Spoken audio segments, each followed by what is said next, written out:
If you want to get Crunchyroll Premium without paying right away, I'll show you a simple method you can try today.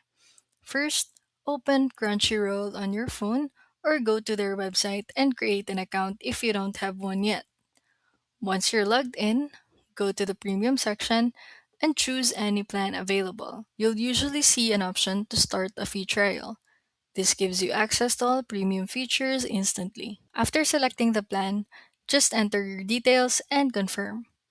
As soon as you activate it, you'll unlock everything: no ads, full access to the anime library, and better video quality. Now, here's a quick tip: keep track of your trial period. Most free trials last around 7 days, so if you're just trying it out, make sure to check your subscription settings before it renews automatically. Another thing you can do is watch out for special promos or bundles. Sometimes Crunchyroll offers limited time deals or partnerships that gives you access to premium features for a short time.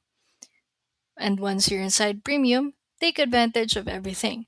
Download episodes, watch without ads, and stream in higher quality for the best experience. That's pretty much it.